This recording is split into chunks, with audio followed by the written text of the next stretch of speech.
Benelli's feared 300 cubic centimeters sports bike has been a long time coming. We had a taste of a pre-production version late last year, and now we finally have our hands on a production-ready version. The 302R is based on the TNT 300 naked bike but has seen some significant modifications. It's going to need them thanks to impressive rivals like the Kawasaki Ninja 300 and Yamaha's R3, which is expected to return soon in BS4 trim. Is the 302R up to the task?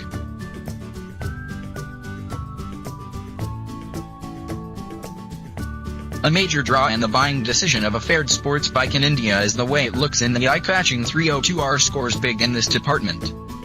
Thanks to its big bike size, the 302R easily stands out in a crowd, more so than any of its rivals. We won't go as far as calling it the best-looking machine in the segment, as the proportions do seem a bit off with a long silhouette and a rather front-heavy look.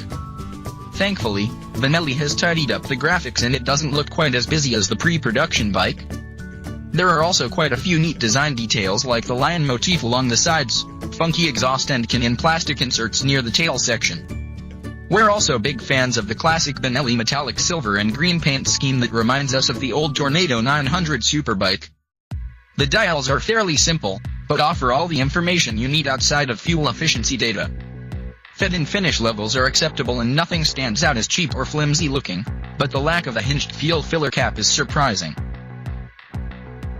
The 302R runs the same 300 cubic centimeters, parallel twin liquid-cooled motor from the TNT 300. This is one of the most tractable engines we've ever experienced, and it can potter around in 6th gear at speeds as low as 25 km per hour. Benelli has also done a fabulous job with the exhaust tuning and, like its naked sibling, this is easily one of the sweetest sounding bikes at this price point.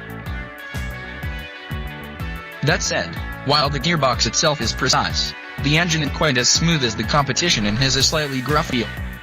Vibrations aren't completely isolated either, and depending on the engine speed, you feel them through the pegs, bars and seat pan. Thankfully, they never get painfully intrusive and aren't a deal breaker.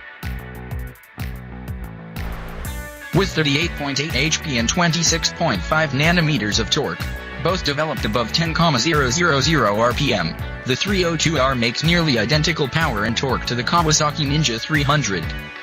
In the real world, however, the hit of power you expect never really arrives.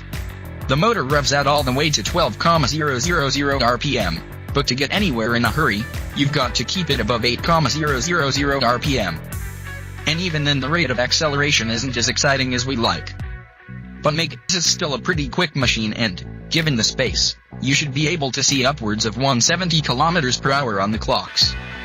Highway cruising is effortless as the engine is happiest between 110 and 130 km per hour where vibrations are well restrained, but quick overtakes will still require dropping a gear or two. Long rides are further aided by the relaxed riding position and well-padded seat. The reason behind the Benelli's muted performance comes down to its weight. At 198 kilograms, this bike is nearly 30 kilograms heavier than some rivals and weighs closer to a liter-class superbike.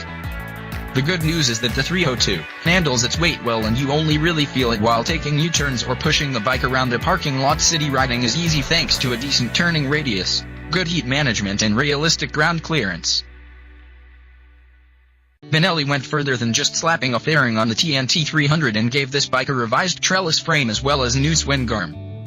The earlier side-mounted shock has been moved to the center and as a result, it's quite hard to access the preload adjustability. The fat USD front forks, meanwhile, offer rebound adjustability, a unique feature in this segment.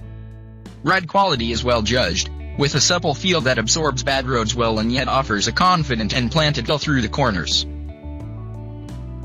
We found the foot pegs to be too low on the pre-production bike and Benelli has addressed that with 3 design pegs that offer enough clearance for knee-down levels of lean. Handling gets a big boost from the excellent Metzeler M5 Sport-X which offers superb wet and dry weather performance. Both, the front and the rear, tires are slightly narrower than the optional Pirellis on the TNT 300 but this leaves no negative effect on the handling. In fact, the 302R is, without a doubt, the most dynamic handler in Benelli's current lineup, even if it lacks the sharper, more nimble feel of its rivals. Braking is handled by a twin front disc setup, another segment first. Sadly, the performance doesn't meet expectations and the brakes not only lack bind, but also offer inconsistent pressure at the adjustable brake lever. On the bright side, this is the first bike in the segment to offer ABS, full credit to Benelli there.